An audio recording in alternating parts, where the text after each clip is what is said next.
Hey, what's happening? Tom Beal here, coming to you from my home office in Boca Raton, Florida. And I just got back last night from WebinarCon 2020 in Gaithersburg, Maryland, right outside of DC. And holy cow, was it amazing. So first of all, I tip my hat to Anik, Singal, to Ron Douglas, to Andy Hussong for pulling that off in a manner that exceeded all expectations. To bring together the high caliber attendees that were in that room was a feat that pretty much nobody could accomplish in this regard, meaning none of them were there as friends. They were all there as paid attendees. That's a big distinction because the level of awesomeness, the level of success that was represented in that room is in the billions of dollars. It was multiple thousands of dollars per ticket. And Anik, Ron, and Andy made a decision. They're like, look, everyone that is the target audience is a friend of one of us or all of us. And if we let one friend in, we have to let all friends in as a friend. And so we had to let those friends know that, yes, normally at events with the status and the caliber that you have and bring, you come as a guest. For this one, unfortunately, due to the space and due to the integrity of the event, it's pay only. You can't come as a friend because everyone's a friend. And that's a big lesson, but not the biggest lesson that I'm going to be sharing with you. So the great news is Andy, Ron, and Anik reached out to ask if I could MC. And I said, holy cow, would be honored to. So went out there and was not only able to, it was their event, but with me bringing the energy and me having the relationship with probably 80% of the room, not only knew who I was, but we've known each other for ages. And then those 20% of the room generally that I didn't know yet, but was able to quickly, get to know, have some conversations, was able to help facilitate and make sure that the proper energy, the proper structure and flow made this the most brilliant event possible. And, when talking with Anik, Ron, and Andy prior to the event, I set some intentions as they did of saying, look, I've hosted numerous events. They've each hosted numerous events. And the audience has been to ridiculously number of events. And I said, my goal is to make this one that will be talked about. This one will be one that will be looked back upon as, holy cow, look at that one event that I chose to not only invest in, but to attend and go full out and converse and chat with the people there and make some deals. You see, this was a room full of deal makers, a room full of high achievers, and it was facilitated in a manner that it wasn't there just to learn from the presentations that were given on stage. That said, the presentations that were given on stage were absolutely off the charts, pure gold.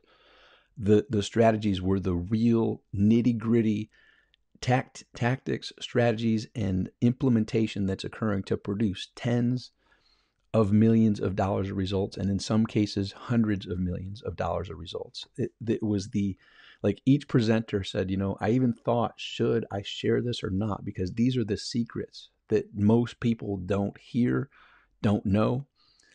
And they contemplated, should I even share this? This is like my own personal proprietary secret that helps me get the results that I'm getting.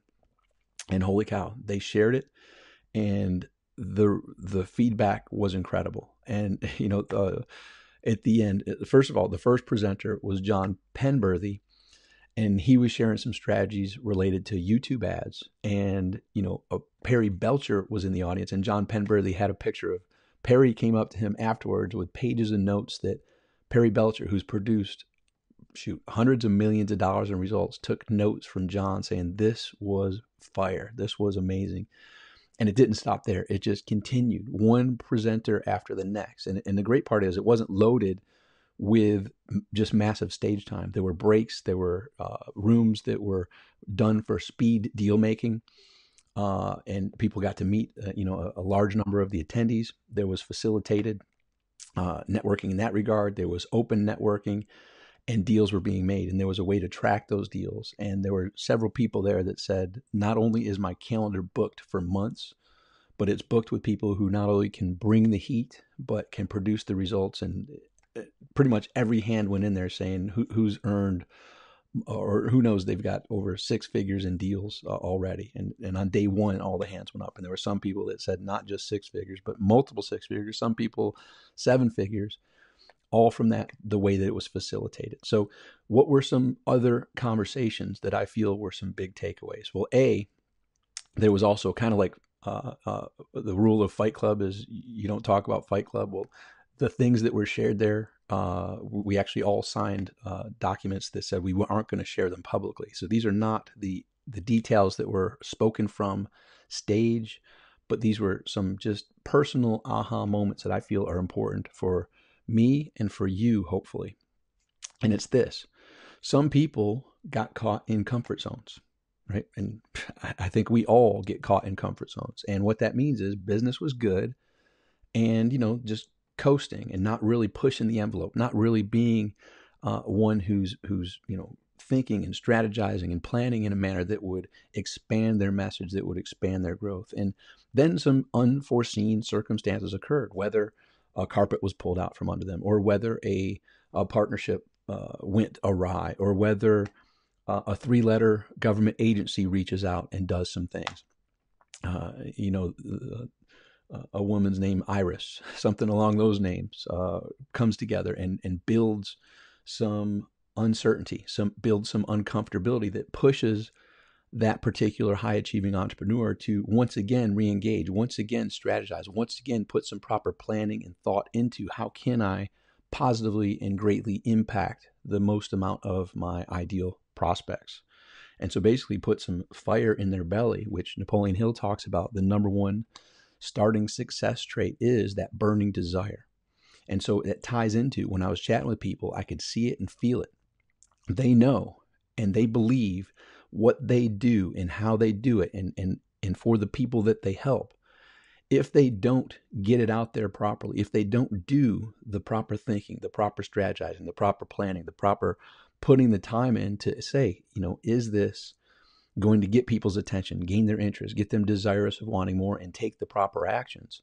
If that's not done properly, those people are going to miss out. And the old adage is, if you have the cure for cancer, would you keep it a secret?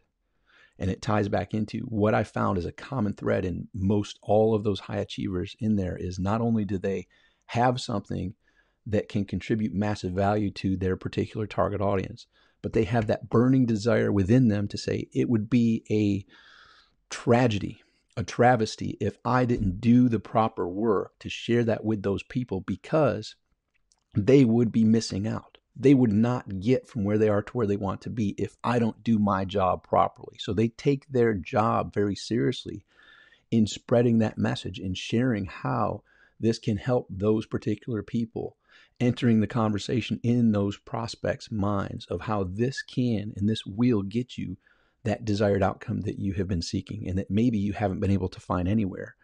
And so what I found as a common thread is that passion, that belief, that knowing that I have something of value, and it's up to me to properly position it and explain it so that those people who can benefit from that value will say, holy cow, this is exactly what I've been looking for. Thank you. Yes, I want this. Here's my name and email. Yes, I want this. Here's my credit card for whatever the product, the service, the book, the course, whatever that is. So there was a very common thread that I saw, that these high achievers, and talking with so many of them, I noticed that common thread. It's their duty. It's their obligation. Yes, as they do that, they fulfill one of my favorite quotes from Zig Ziglar. You can have everything in life you want if you simply help enough others get what they want. So in their commitment, in their desire to help their target audience, yes, their business grows. Yes, their profits increase. Yes, their word spreads. And the word spreads not just from their marketing, but I saw the other common thread is they actually give a darn about under-promising and over-delivering. They actually care about not just hyping it up to make it sound too good to be true. And as many have found, oh yeah, it was too good to be true. How silly of me to believe that was possible. I saw the other common thread that not only is their belief in what they're doing can help those people, but they are dedicated and committed to giving the value to where when people say yes and when people opt in, when people purchase their products and services, they're looking for the testimonials. They're looking for that transformation. They're looking for that word of mouth growth, because, in this day and age, if you don't deliver what you say, the word gets out. The reviews will be there, and you will be, pushed aside. The buyers speak, and you have to not just earn the sale. You have to earn the raving fan. You have to earn the testimonial. You have to earn that word of mouth virility that will spread, because people will say, the testimonial, you've probably seen similar, like, man, I was skeptical when I came in here. Those are pretty big promises. So I went in and I pretty much took action, because they had an amazing, guarantee. If it wasn't all that they said, I could get my money back. So I was pretty much expecting to get my money back. But lo and behold, holy cow, it was even better than what they had promised. It was simpler than what they shared. Those are the types of testimonials that, for people who are serious high achievers, you have to have, and not just the burning desire of making a sale. You have to have that burning desire of serving those people in your target audience at the level that no one else can, with your unique perspective, your unique experience, and your unique personality. You bring it all together. And that's where those testimonials like that come in. And that's where the word spreads. And that's where the business growth occurs. So with that, I also, had many conversations and real talk of like, look, not everybody is up there pounding their chest of how awesome and amazing, and how just the success curve of, I started here and it just magically went continuously upward. There's the rocky road. There's the roller coaster journey. These people also have the dedication, the commitment, the knowing that, of course, there's going to be challenges. Of course, not every idea or strategy turns into an immediate success. Of course, you're going to have to roll your sleeves up and iterate and get the feedback. What's working? What's not working? How can we make it better? And so there's that commitment and dedication to do whatever it takes for as long as it takes to hone that message, to share it in a manner that is heard and received, to where you can get and keep the people's attention, have them understand what it is that you're offering and how that can benefit those people, the old what's in it for me. And that whole messaging from start to finish is something that has to have the sleeves rolled up, and you have to dig in and go in there with persistence to fine tune it. But is it worth it? Yes, because when you know your product or service can help those people, it's your duty, it's your responsibility, it's your reason for being here to do that work, so that they can understand, I get it now. That's how it can help me. Let me give it a shot. And you have the risk reversal, you have the guarantees in place, and they give it a shot, and it's even better than what you promised. So those are just some tips of WebinarCon. And I would like to share that, holy cow, like everybody who was there, it was an absolute honor and pleasure getting to see you there, chat with you, interact with you, and see you play all out, and see you go all in. And not just from a attendee perspective, but the high achievers that you are, the perspective of how can I help you? How can I help my fellow person here at WebinarCon? And being there, being present, being able to share the secrets that most of the time aren't shared, because A, not everyone would get it, and B, those are your closely guarded secrets that help you attain the high level of results that you are achieving. So I commend each and every one of you for playing all out, for going all in, meeting some people that you may have known online for years that you finally met face to face. I see a lot of the comments coming in like that. And I actually met a few people that we've known since, in some cases, Adil and I, knew each other from 2006, and we never met in person until this past weekend. So it was an absolute honor being the MC there. I want to once again thank Anik, Ron, and Andy for not only having the vision of this, but rolling up their sleeves to do exactly what I just described in this video. To how can we message this? How can we engage people? How can we have those conversations occur and have them see the value, choose to be there, and then once there, how could they over deliver? And I think those intentions that were set by Ron, by Andy, by Anik, and then when I was involved in chatting, like, look, I want this to be one of the events that's talked about as one of the best ever. Well, guess what? There's already been comments from people that are not just highly successful in the multiple, well, in one case, over multiple hundreds of millions of dollars produced over their businesses, who's also a great friend of mine and very critical, actually said, like, I'm not one to give this statement lightly. and this is a person who not only hosts many events, but's been to pretty much all of them. And he said, this was he said, this is the best event ever that I've ever attended. So the intention that was set, the time, the effort, the dedication, the commitment of not just Anik, Ron, and Andy, and then me being there as the MC, but the whole staff that was there to help facilitate and make this the proper atmosphere to be able to have those types of conversations and deals struck was literally mind-blowing. It was off the hook. And so, yes, once again, thank you, Andy, Ron, and Anik, for having the idea, having the courage, the commitment, the dedication to pull that off, and then the strategizing to make sure that environment would be what it was to facilitate the amazingness that occurred. And then for all those who flew in from all over the world, drove in from some places that were fairly local, I commend each and every one of you for going all in and just being there. I think this is a community that is going to continue to collaborate and strike deals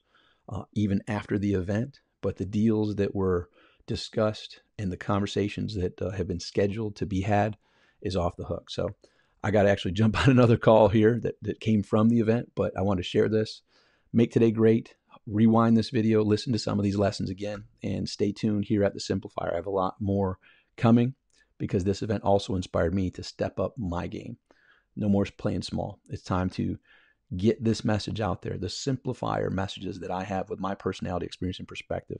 Not only do I know can impact lives because it's been proven for ages, but it's time for me to step up my game and put the actual messaging in place to share more value with you. So stay tuned. I look forward to chatting with you soon.